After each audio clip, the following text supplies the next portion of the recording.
Welcome to the Nickels and Dimes Finding Financial Freedom podcast. I'm your host, Natalie Keim, and I look forward each and every week to bringing you amazing content that will provide you with a financial education, will support you on your financial journey, and most importantly, help you to find financial freedom. I hope you enjoy today's episode.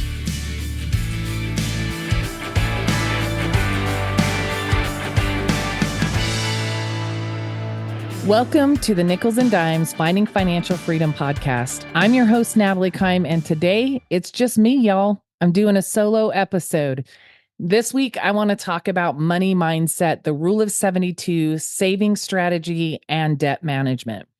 And listen, the crazy thing is this morning, as I was reviewing my outline to record this episode today, I was drinking a cup of coffee, just kind of reviewing my notes, and in the background, I hear on the morning news, they're going to do a segment on money mindset. And it was a short little snippet, but it made me stop and think, hey, that's the perfect place to start this episode, because everything we do when it comes to our finances is usually based on what we believe about money and the mindset we have, whether it's a scarcity mindset or it's a growth positive mindset.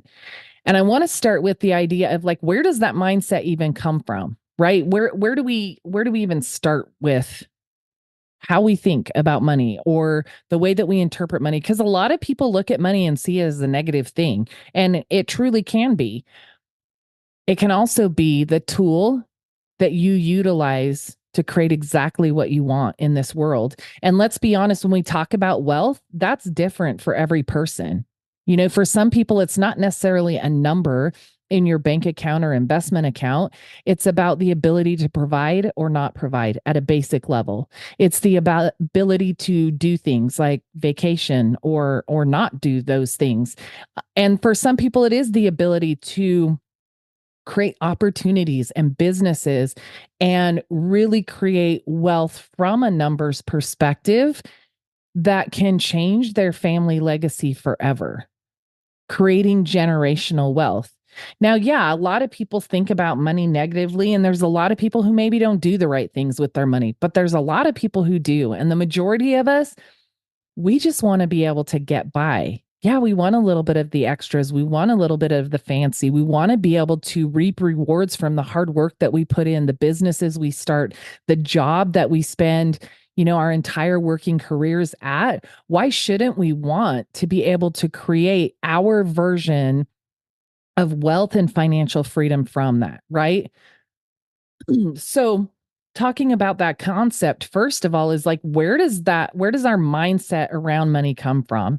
And it can come from a lot of different things, but it starts from, like, what was the financial picture in our homes like when we were growing up? Was it, like, for me, example, my brother and I never went without. We always had what we needed and a little bit of what we wanted. And my parents were hardworking people. I think I had a great childhood and a great life. It wasn't a wealthy one, but again, I never went without. And then some people do grow up very affluent and they have different opportunities. They have a mindset of being able to generate and create, like I said, that generational wealth, or that ability to be able to afford whatever it is that you want. And that's not a bad thing at all. Some of the most wealthy and successful people I know really started from a place of poverty. They had poverty in their homes, in their communities, and a lot of those things are outside of our control, especially when we're children. I mean, what do we control about that, right? So I want to start there with the idea that, the American dream, it is alive and well for those who are willing to work for it. And again, it is different for everybody. What are the goals and dreams that you have for yourself and for your family and for your future? And while those are different for everybody, like, success is not measured by a bank account, in my opinion, at all. Success for me is living the life you want to live without worrying about the stressors and the weight that financial struggles can bring. So when we jump into the impact of your money mindset, like you can have a positive money mindset, which encourages you to be proactive, to plan financially, to set goals. It can foster resilience when it comes to financial challenges, because whether you're successful or not, whether you've fallen on your face along the way, whether you've reaped all the rewards that you wanted along the way, you're going to face challenges. Every single one of us is going to face challenges. I mean, I've been through divorce. I've been a single mom. I've faced layoffs in my career, utilizing my savings and having to live on credit cards until I found that next right job for me, and then focus on rebuilding that cushion for myself and my son, right? So we're going to face financial challenges. And if you have a positive mindset when it comes to money, you can navigate through those difficult situations so much easier than if you look at things negatively. Okay. And having a positive money mindset can lead to better financial decisions along the way and creating more financial security for you and your family. But let's talk about it from a negative perspective. A negative money mindset can result in poor financial decisions, such as overspending or neglecting savings. And look, sometimes that is just basic ignorance, not in a negative beat yourself up way, but ignorance in the sense that you don't know any better. You don't know what to do. You don't think it's possible for you. And so you don't even step into that realm of believing you can create something more. And so based on that, you don't. And you don't have the ability to save. And when you come into, a nice tax return or a raise at work or a bonus or something like that, you spend it more easily on things you don't need instead of forward thinking long term and creating wealth. Negative money mindset can create chronic financial stress and anxiety. I mean, the number one cause of divorce is still financial stress. And that can come from a million different places. It can impact your health. If you are constantly stressed about money, about paying the bills, it can create anxiety, which can create so many negative reactions within your body in the long run. And then it also limits your ability to achieve financial goals and build wealth. Again, you don't believe it's possible. And so it limits you because you never even step into that realm. Or you try to step into that realm, but you just are constantly focused on the fact this isn't going to work. I can't succeed. I don't deserve to win. And so you quit before you ever get started, or you quit during the time that it's hard before you start to see the results and reap the reward of that hard work. So how do you develop a positive money mindset? Well, honestly, like self-reflection. Look and understand, like, what is it I think about money? Where does that come from? And how can I challenge that? Take opportunities to learn about ways to grow wealth, books to read, podcasts to listen to. There's some great movies out there about people who were determined to create the life they wanted, and they chased after it. So look for examples around you to challenge that belief, that negative money mindset belief you have, and open your eyes and your heart and your mind to the fact that you have the ability to create that too. If anybody else out there can do it, so can you. Goal setting goals and starting small. Like if you don't save, start small. I'm going to save $10 a week or $50 a paycheck, and start to create a pattern and a behavior that builds that belief and that confidence in you that you can take action when it comes to your finances. If you're dreaming about the opportunity to work for yourself, to own your own business, to start a company, like start researching that, start talking to people around you who've done that, and start building the belief again that if they can do it, you can do it. And really determine, like, is this the thing that I want to do? And then by all means, step right into that and bet on yourself. But by doing that research, by creating that mindset and building that confidence in yourself, it gives you a stronger leg to stand on when you step out there and take that chance or bet on yourself to keep moving through the hard, because it's easy to quit when things get hard. And then education. Invest in financial literacy, getting information, seeking information. It is everywhere, y'all. Go to Google, go to YouTube. There are a million ways that you can access financial education. Reach out to a financial professional like myself and ask some questions. Talk about your challenges. I've said a million times before, and I'll say it a million times more. I'm not here to judge where you are not today. I'm here to find out what your dreams or goals are and show you ways that you can actually accomplish those. So take the time to sit down with somebody and get that education and that information and start implementing the tools that are available to every single one of us. Positive affirmations, right? If you're a believer in affirmations and manifesting something, utilizing mindful practices, like adopt a habit of repeating what your goals are when it comes to your finances. I consistently save every paycheck. I am debt free. I was able to purchase a home for my family. Like whatever those things are, I was able to start that business, build that company. I successfully own a company that employs 50 other individuals, impacting families all over my community. And then the mindful practice is like envision yourself there. What is life going to look like when you're there? So give yourself the permission and the ability to just really step into those places and see yourself there to build that belief and that positivity when it comes to money in yourself and creating what it is you want to. And then look for support. My gosh, there's so many people around who are building businesses, who have made really good financial decisions.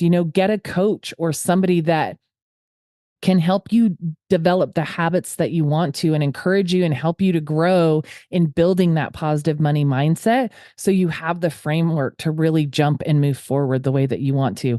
And by all means, I'm not saying everybody needs to create a business or want crazy wealth. Like I said before, the definition of that is different for everybody. But if you can change your mindset about money as an employee, right? You look for opportunities to grow in your job, to make changes in your financial future for yourself and your family. But as you do that and as you reach success there, it helps you to build those next goals in your career and to chase after additional things that you want. Like my dreams and goals in the last 5 years of being in financial services have exploded, and I've accomplished a lot of things, and there's so much more I want to. And I want to just touch on one thing there quick. 2 or 3 weeks ago, I had a check-in call with my leadership in my organization. And every single week when we check in, we talk about, what did I accomplish last week in my business? What's my goal and my focus this week in my business? And where am I struggling? Like maybe where do I need some support or help? And the place I was struggling was really with my why, that thing that drives me to keep moving forward. Because when I started my business, it was travel anywhere in the world to see my son, because he was in a military career and he planned to be there for 20 years. Well, my son has since gotten out of the military a few months ago and he's back home now. So I get to see him a lot. My other big why when I started my business was taking care of my parents someday. And as you guys have heard in my story, my parents now live with me and I'm able to support them in the ways that they need right now and have them in a safe environment. So as they continue to age and possibly have other issues in the future, I'm here to plug in and support that or bring in the services and support we need. So I had these two big things that were driving me to create financial freedom and time freedom to do these two major things that were important.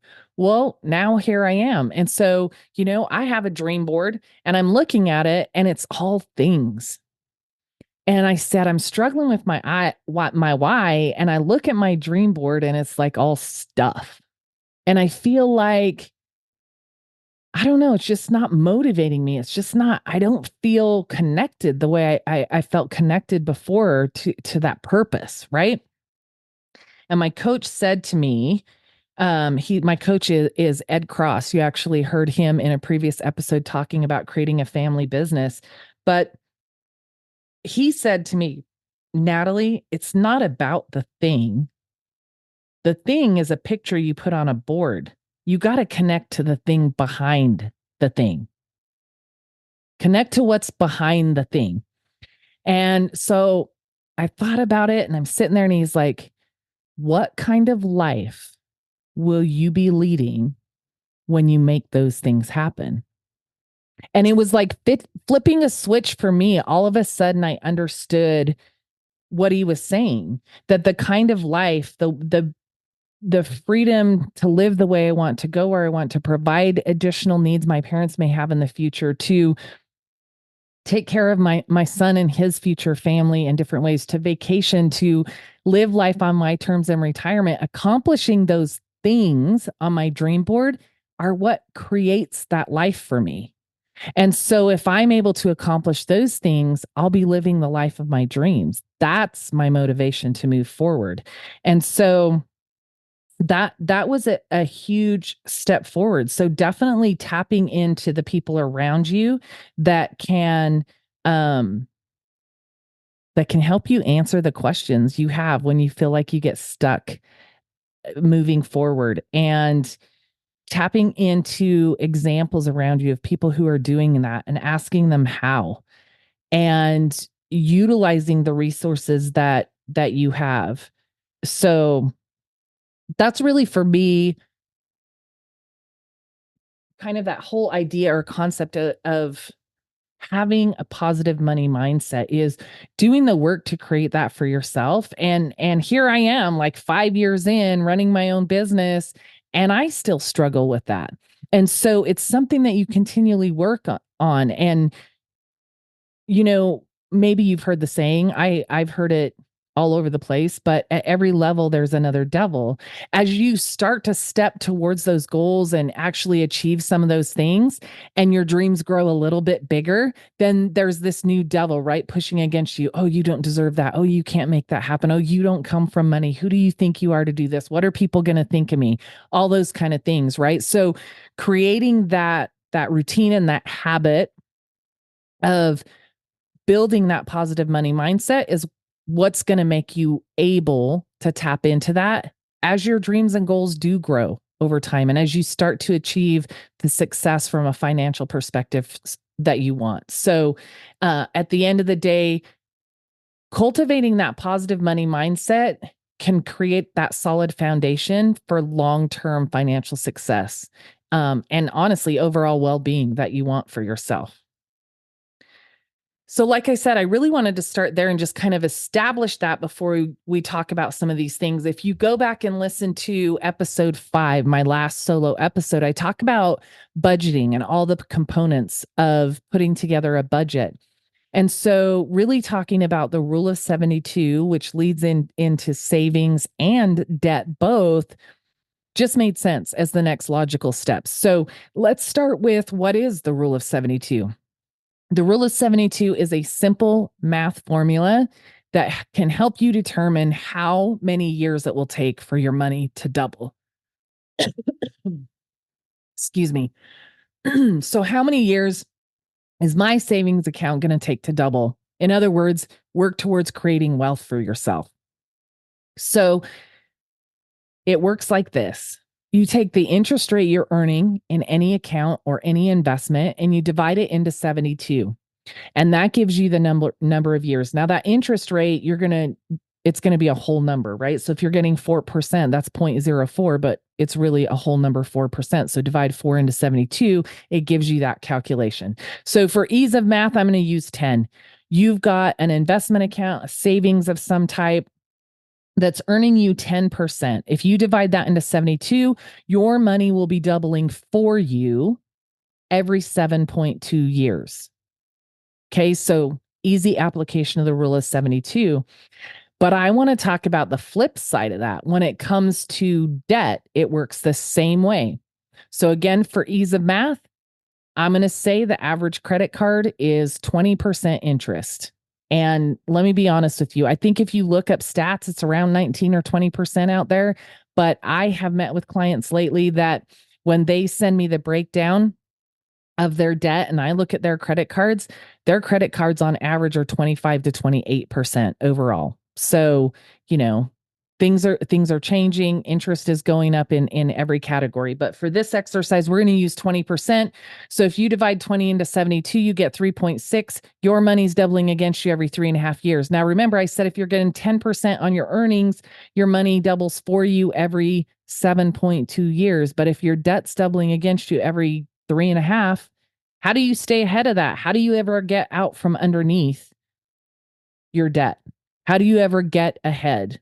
Well, it's by implementing different behaviors, practices, savings, right? Working on savings and also working on paying down that debt. And sometimes we're in a situation where it can take a significant amount of time to do that. There are services and things out there to help in different situations. I always step in and approach debt with my clients as looking at what they have from an overall picture. I've talked on the podcast before that doing a proper financial needs analysis to understand where my clients really are and enables me to best plug in and help them based on what their goals are. So when somebody has debt, I want to know their overall picture. Do they have any available cash at the end of the month to be able to throw at paying down that debt? And if not, then we're talking about, are there ways they can increase their income? Are there, things they can do to help themselves take bigger leaps forward, utilizing those tax returns or a raise at work or a bonus or something like that? There's things like, honestly, consolidating your debt. And I've done that in the past, several years back. My credit was excellent. I had a great opportunity to get a really low interest rate at the bank, and I still had 3 or 4 things that I needed to pay off. And a couple of those were credit cards. And so I was able to consolidate all of that into one simple payment at an actual lower interest rate. Now, we know interest rates today are not what they were, maybe even just 3 or 4 years ago. Okay. So you've got to look at what that really creates for you. Now, if you can consolidate $40,000 in credit card debt at 25% into a loan through your bank at even say it's 7 or 8%, you're still ahead of the game. But the important part too is creating the habits where you stick to that, because it is really easy when you consolidate and all of a sudden your payment's lower to fall back into bad habits of spending that extra money, or, hey, I consolidated this, all my credit cards are paid off, I'm going to start using them again. Right? That's where it gets important to work with a professional to help you create the habits, create the goals, and track your numbers along the way to truly create financial freedom. Once you get out from underneath that debt, there's a million things that open up for you to be able to do with your money, including more of the things that you want. But it's important to balance those wants with those needs so that long term, you can be utilizing some of that money that's available when your debt is paid off to actually continue building long-term wealth and financial freedom. So overall, it is a big cycle of all of these things and putting these processes in place. So having that positive money mindset, tapping into resources around you you can use to help you develop that, addressing that debt if you have it, and getting that under control so you can breathe a little bit better. So you can alleviate some of the stress maybe every single month on wondering, okay, what day this month is the money going to run out? Is it going to be the 20th or the 25th?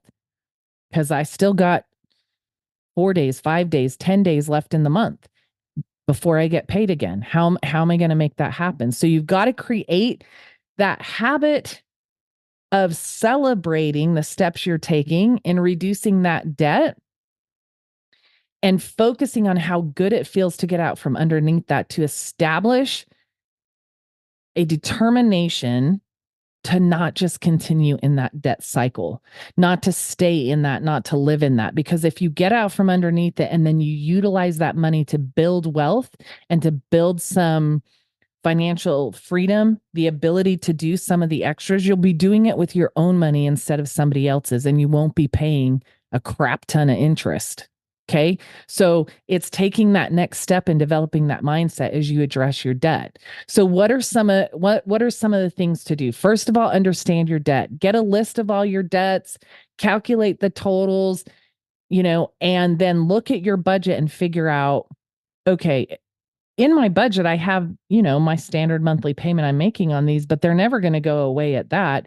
So maybe I have extra dollars a month to throw at something, or 500 extra dollars. Identifying what that is so you can start utilizing that and give that money in your budget a job. And its job right now is going to be paying down debt. Now, that's not to the exclusion of savings, because even if you have debt to pay down, the ability to create a habit of saving at the same time is really important, because then when the debt's gone, you've already got that momentum in savings. You just increase the numbers, right? So it's looking at addressing both of those. Now, what you're saving might be smaller, significantly smaller, while you're paying down debt, but still savings, again, throughout that period of time you're addressing your debt, creates that habit and that mindset of building wealth, building financial freedom. And then over time, the amounts just get bigger. Okay, so what are some of the different debt repayment strategies? There's the debt snowball the debt snowball method, which is you pay off the smallest debt first while making minimum payments on everything else. So in that case, you'd list your debts from smallest to largest and pay as much as possible on the smallest debt till it's gone, and then roll it to the next smallest, the next smallest, the next smallest. Now, here's the thing about that. It does produce really quick wins and builds momentum as you go forward. That's why it's called the snowball, right? If you take a small snowball at the top of the hill and roll it down a hill of snow, it's going to become a pretty big snowball by the end. However, if you're looking at a lot of revolving debt, like credit card debt, may not be the best way to go. In that case, it may make sense to approach your debt from an avalanche method, which is where you pay off the debt with the highest interest rate first while making minimum payments on everything else. And then once that highest interest rate is paid off, you go to the next highest interest rate. So that's where understanding what your debt is so important, because your smallest amount you owe may be something that's zero interest. But then you've got something else further up the line that you're paying 20, 25% interest on. So if you pay that smallest one off first and you work your way up, by the time you get to that one, how much additional interest is going to tag on to the balance you owe? So it's important to understand that. Again, sit with somebody experienced this, somebody like myself, that can help you analyze what's the best way for me to approach tackling my debt, making some suggestions. And then there's even websites and apps out there that you can plug all your numbers in and it will calculate and show you, hey, if I go with the snowball method, it's going to take me till 2028 to pay off all my debt. But if I go with the avalanche method, I'm actually going to be debt free in 2026, because it'll show you that long-term roll through of that approach and help you kind of determine, I'm going to go this route. It makes the most sense. Okay. Again, there's a lot of different ways to reduce your debt, to reduce interest, and even reduce your payments. I already talked about debt consolidation, maybe through a loan at your bank or something like that. There's also debt consolidation programs out there. I would tell you to interview companies that do that if you're looking at going that route, and making sure that you sit with somebody that understands the process to kind of help you determine if that really makes sense to go in that direction. Because there's a lot of companies that can make it a little bit harder. I'll leave it at that. But there are some good companies out there, and there are times that some of us may need to just hit a reset button. And so there are opportunities to do that. But it's really important in going through that analysis along the way. Okay. So you've got debt consolidation, you've got a debt consolidation loan, and then also negotiating with your credit cards. or creditors. Get on the phone and call those credit cards and ask them, hey, I want to close my account first and foremost. And then is there any way you can adjust what it is I owe? And this is really important if you happen to be behind on things. What can you adjust on my account? And maybe you're in a situation where you can pay some things off at a lower adjusted rate and save yourself some interest as well. So, most importantly, the truth is when you're addressing your debt, it's being proactive. It's getting in there, understanding where you're at, understanding what all your options are, and then investigating each one of those to see what makes the most sense for you, what feels the best for you. Historically, you can refinance a mortgage or refinance a personal loan. Now, right now, with the challenging interest rates, that may not be the way to go. Again, look at what options are out there, what that means for you on a monthly basis, on an overall interest basis, and then, utilize a professional to help you determine, does that make sense for your financial plan? And the next big thing, I mentioned this just briefly earlier, was look at opportunities for increasing your income. Okay, whether it's, hey, you're going to start freelancing on the side or start a part-time business on the side, a way to put in a little bit more time to generate more income to get your arms around this. Now, this is really where, like, look, I don't want necessarily for y'all to burn yourself out and kill yourselves, but if you have debt you have to get out from under, you've got to do the work to understand what that is, what method you're going to approach it with, and how long that's going to take to say, look, if I buckled down and worked an extra 10 hours a week, I'd be able to tackle this debt in 1 year instead of 2 years. Is it worth it to you? And are you in an opportunity where you can do that? Because sometimes, honestly, you're not, right? But look at those opportunities to increase income by working more. You can also do other things like, can you reduce some of your expenses? How much are those subscriptions you're paying for every month? How many streaming TV services do you have?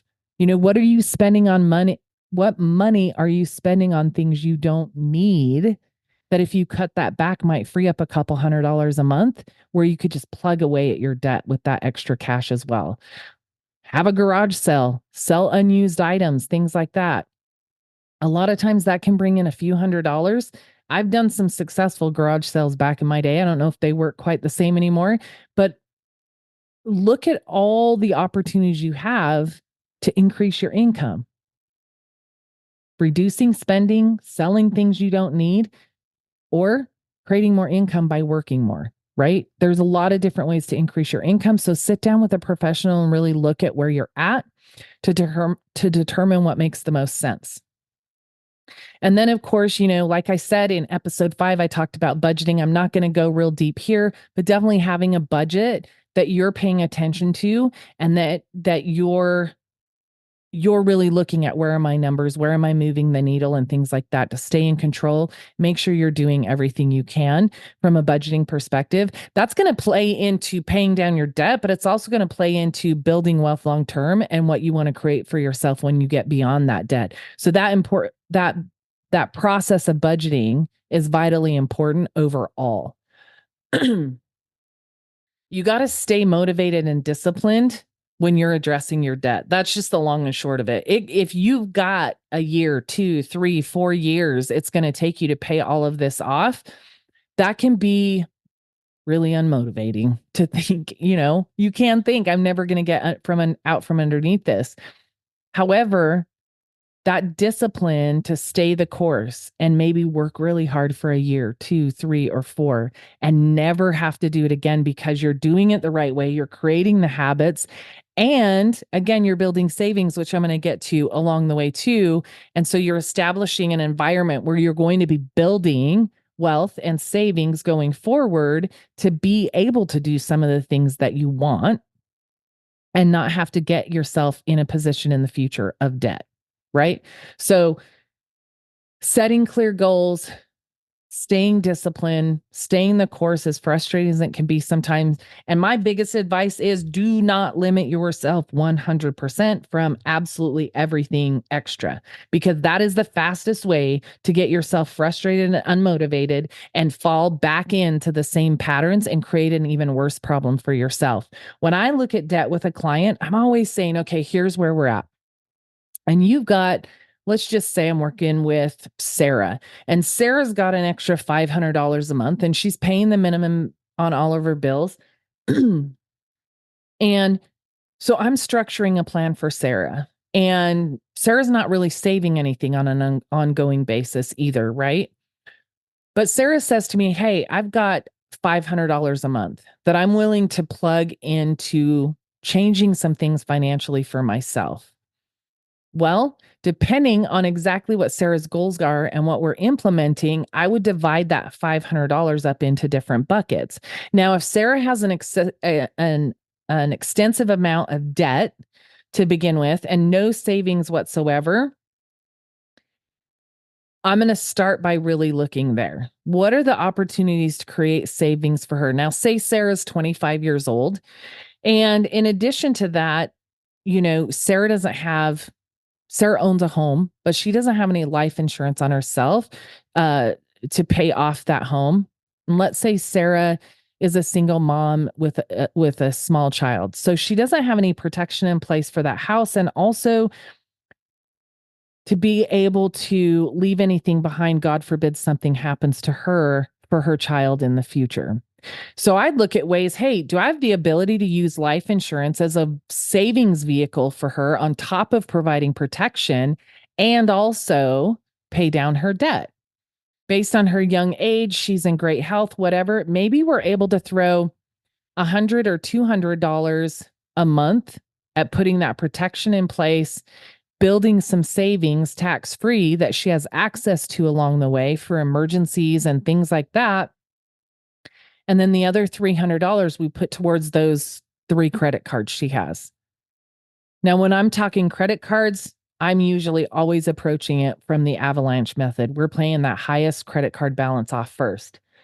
And when I first come up with that plan, I'm going to say, okay, well, let's plug the debt in to a little calculator and tell it $300 extra month going towards the highest interest. How long is that going to take Sarah to pay that off? Oh, 12 months. Awesome. In the meantime, Sarah's also building savings and has protection in place for her family. So I would sit down with Sarah and say, hey, does this look like it's a good fit for you? Right? Because I've got to have their buy-in first to have them moving forward in the direction they want. Now, maybe it's going to take 2 or 3 years if we do that. And so we say, can we adjust that savings a little bit? Maybe we drop that down to $100 a month and put $400 towards the debt. Right? You can break that down in a lot of different ways to do what makes the most sense. And so that's the exercise I go through is what do you have that you're able to put towards that, if anything? And if Sarah didn't have any extra money a month, we'd be looking at next, what are her expenses?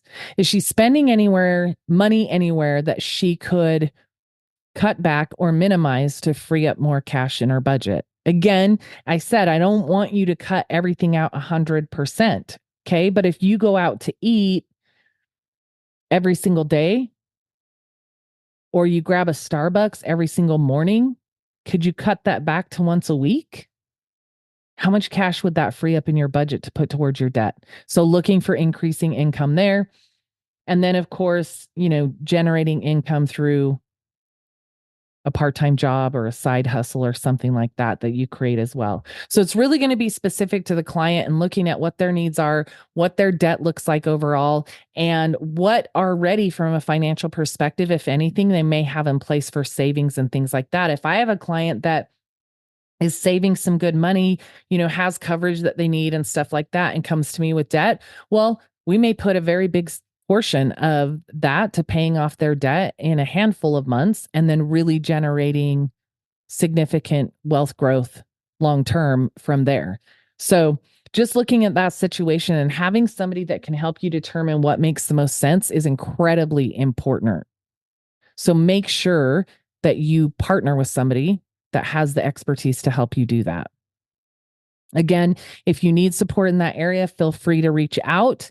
I can definitely provide that. But if you have somebody you're working with, sit down with them. Take the time, you guys. It doesn't have to be me, but get with somebody that has the expertise to look at your situation and map out a plan for you that you feel good about, you feel like you can commit to, because that is what determines the success long term. I can tell you exactly what to do in different iterations, but if you're not committed to actually doing the work, it doesn't do any good to have that conversation.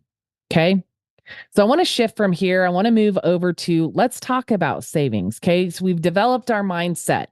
We're working on building positive, and we understand how to calculate our money growing for us or against us. And so we've now dived into our debt and determined, here's the approach I'm going to take to get out from underneath that.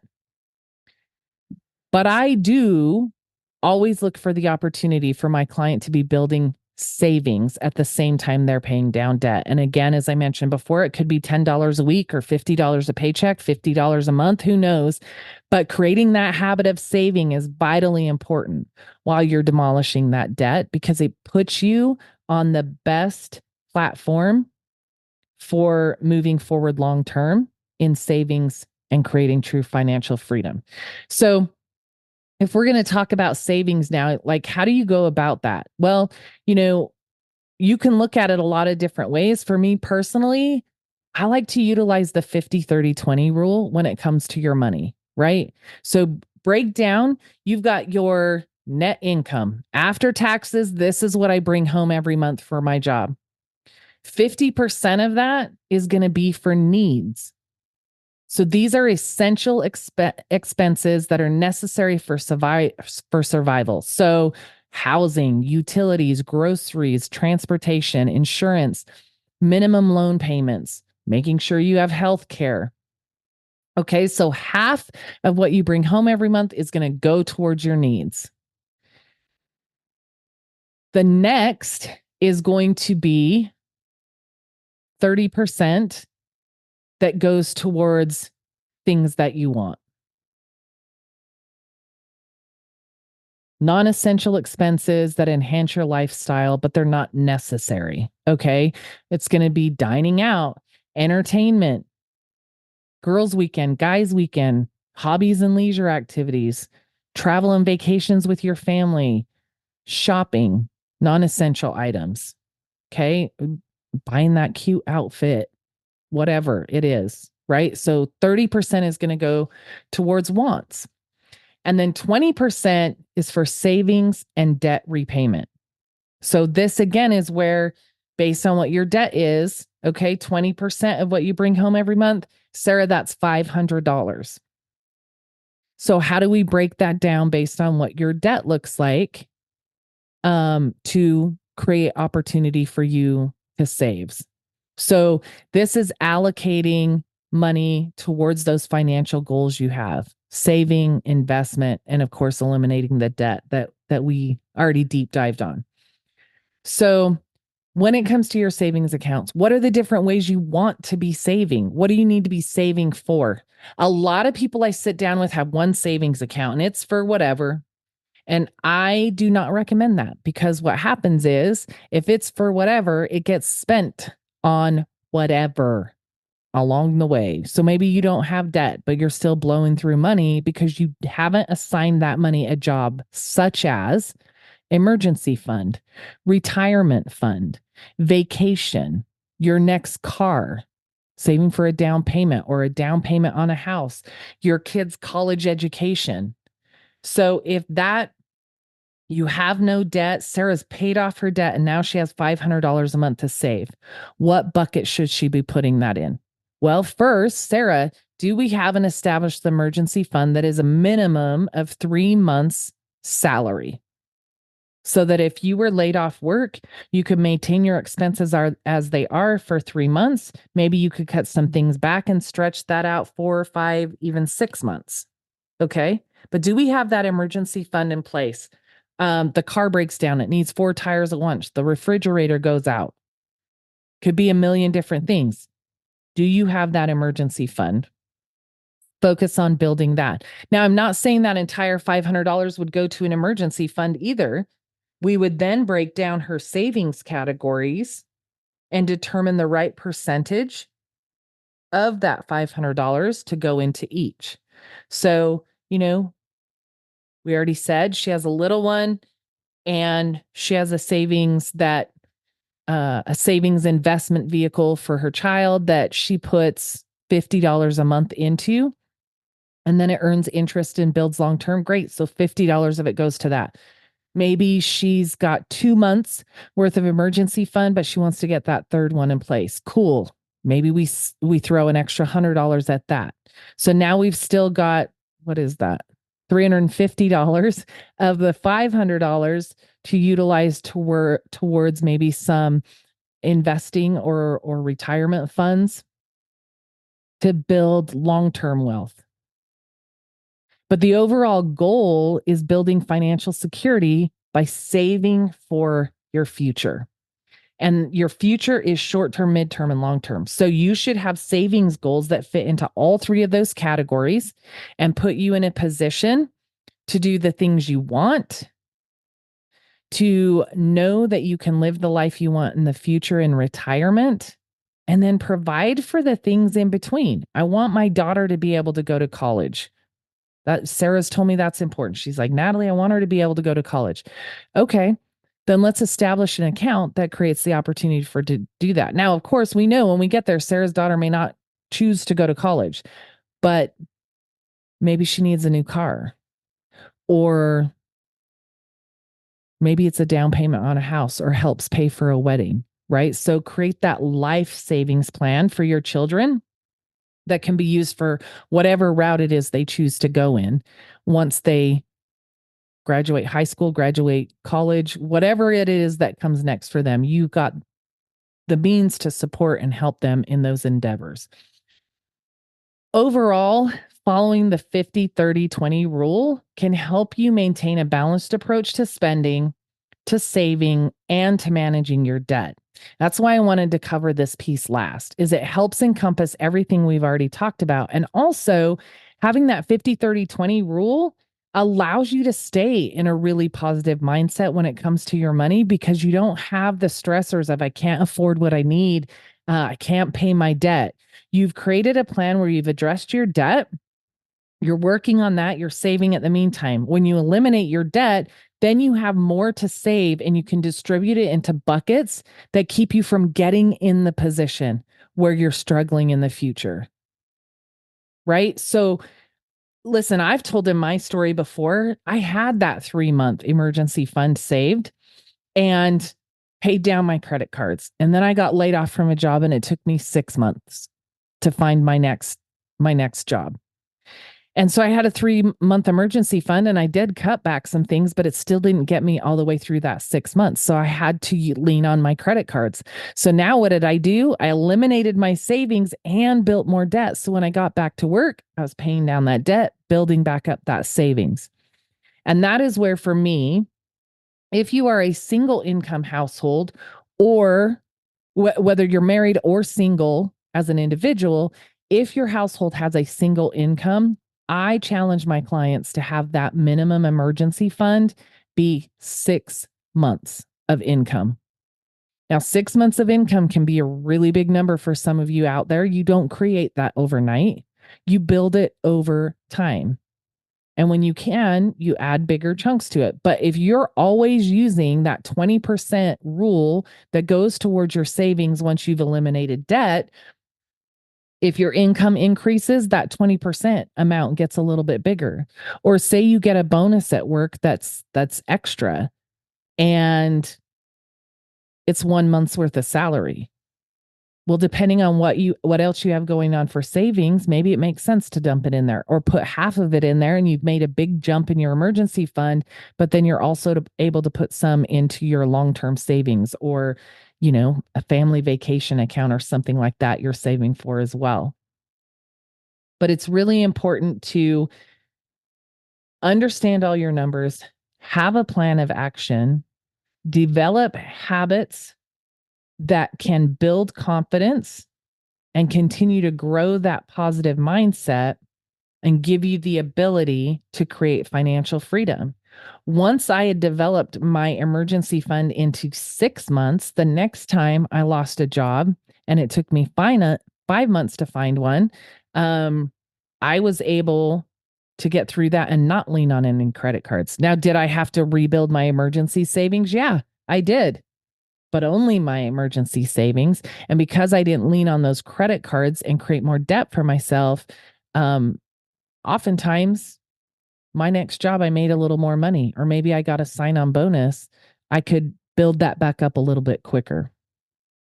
So again, it's having that plan of action, being confident in what you're doing. And that comes from creating those habits and disciplines that keep you moving forward. And I promise you that when you get to the end of a journey of paying down debt and establish the basic savings that are important to you, and you're able to start saving significantly for retirement, for your kids' future, for your grandkids' future, the confidence, the pride, and overall the freedom that you'll feel from a financial perspective is unmatched in so many ways.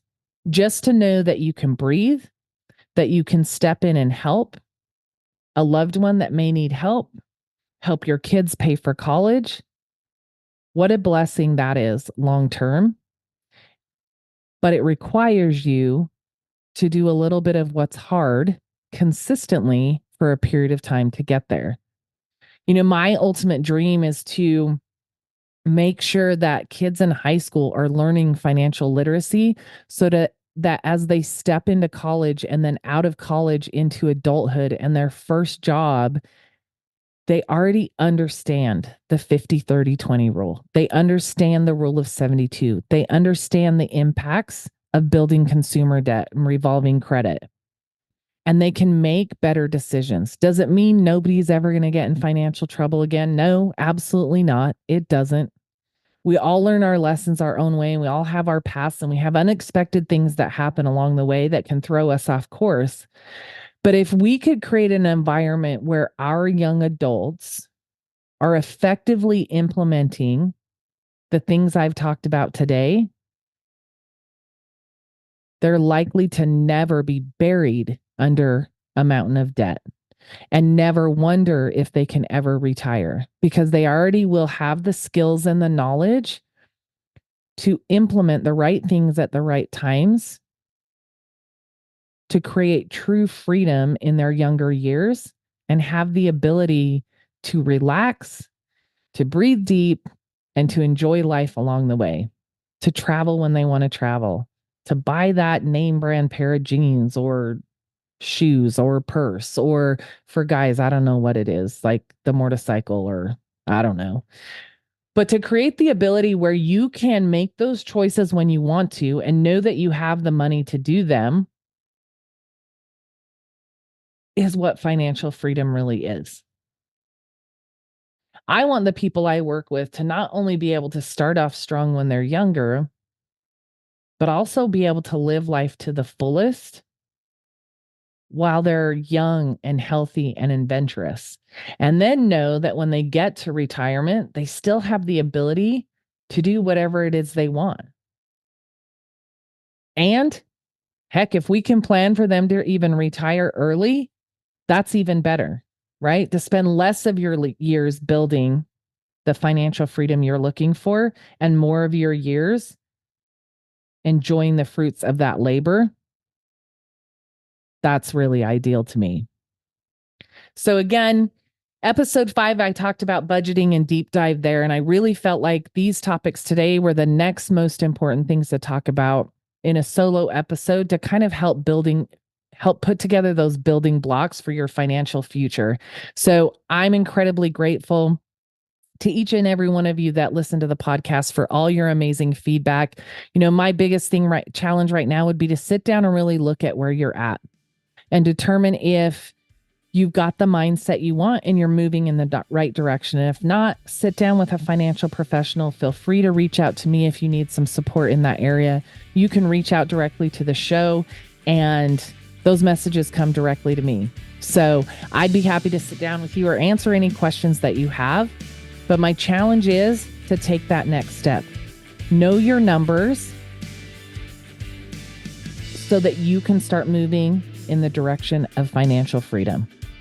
So thank you for joining me today on the Nickels and Dimes podcast. I'm your host, Natalie Keim, and I look forward to continue bringing you amazing content each week that will provide you a financial education, support you on your financial journey, and most importantly, help you to find financial freedom. I look forward to having you listen every week. And until next week's episode, take care and stay safe.